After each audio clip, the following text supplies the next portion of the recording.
Shalom bagimu yang diberkati dan dirahmati Tuhan.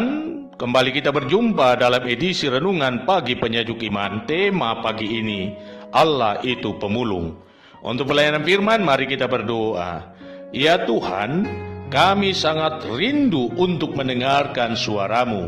Kiranya Roh Kudus-Mu menguasai hati kami, agar kami dimampukan untuk mengerti dan memahami firman-Mu. Amin. Firman Tuhan hari ini, Lukas pasal 5 ayat 32 demikian. Aku datang bukan untuk memanggil orang benar, tetapi orang berdosa supaya mereka bertobat. Saudaraku, saya ingin berbagi kisah tentang hakikat sesungguhnya dari Allah yang kita sembah melalui cerita anak-anak sekolah minggu. Suatu hari, guru sekolah minggu memberikan tugas kepada anak-anak seperti apa Allah Bapa itu menurut mereka. Minggu berikutnya, satu persatu anak-anak menyampaikan pekerjaannya. Tampillah seorang anak yang ayahnya berprofesi sebagai dokter. Dengan bangga ia sebut Allah itu dokter. Ia sanggup sembuhkan sakit penyakit. Tidak ada satu penyakit pun yang tidak bisa ia sembuhkan. Bagus, kata guru sekolah minggu. Sekarang tampil anak yang kedua. Karena ayahnya berprofesi sebagai guru, ia pun bangga menyebut Allah itu guru. Allah selalu mengajarkan kepada kita tentang apa yang baik dan melarang kita untuk melakukan yang jahat. Tuhan Yesus sendiri disebut Rabbi, yang artinya guru. Guru sekolah minggu pun bangga dengan penjelasan anak tersebut. Kemudian tampillah seorang anak yang ayahnya berprofesi sebagai hakim. Dengan bangga ia gambarkan Allah sebagai hakim yang akan memutuskan segala perkara di bumi. Semua orang yang berbuat jahat akan dihukum dan masuk ke dalam neraka, dan setiap orang yang berbuat baik akan masuk ke dalam sorga.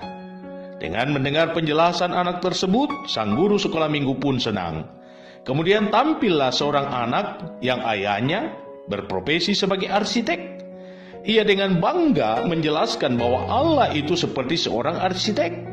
Ia membangun dunia ini begitu indahnya.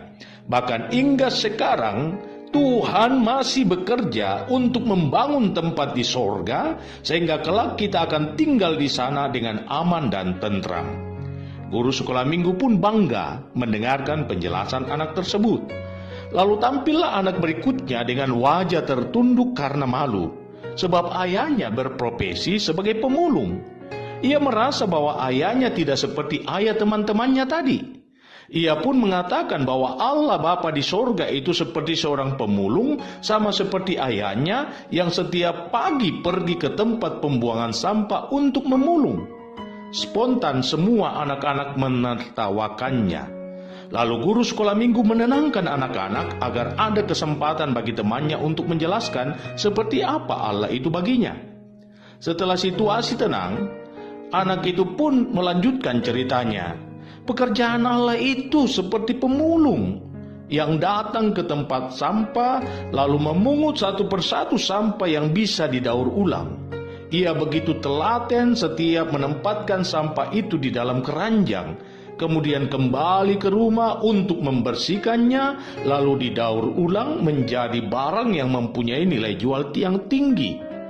Begitulah dengan manusia, termasuk kita anak-anak. Kita semua kotor dan tempat yang layak bagi kita adalah pembuangan sampah. Dosa telah mengotori hidup kita sehingga kita patut dibuang. Tapi Allah begitu baik, sehingga ia mendatangi tempat sampah dan memungut kita serta membawa kita kembali ke rumahnya. Ia membersihkan kita dengan darahnya, dan dengan pengorbanannya kita pun layak disebut sebagai anak-anak Allah. Mendengarkan penjelasan anak tersebut, spontan ruangan menjadi hening, bahkan ada beberapa anak meneteskan air mata. Bahkan guru sekolah minggu pun terharu dan ikut meneteskan air mata. Saudaraku, betapa banyak kita menggambarkan Tuhan dengan hal yang spektakuler. Namun kita lupa satu hal, bahwa Allah di dalam Kristus telah memperlakukan dirinya sendiri layaknya sebagai seorang pemulung. Setiap hari Tuhan mencari kita. hingga di tempat yang paling hina, Ia datang ke situ mengangkat kita, memulihkan hidup kita, dan menjadikan kita selaku anak kerajaan. Dia yang tidak mengenal dosa, dijadikan dosa karena kita, supaya kita dibenarkan di hadapan Allah. Allah datang bukan untuk mencari orang yang benar, tetapi Ia datang untuk mencari orang yang berdosa. Karena itu, saya mau menegaskan hal ini kepada Anda. Jika Allah memainkan perannya sebagai pemulung, maka banggalah Anda memiliki Allah yang demikian. Allah mana yang begitu dahsyatnya menyatakan kasih-Nya selain Allah yang kita sembah di dalam Yesus Kristus. Selamat memaknai kehidupan imanmu. Tuhan Yesus memberkati.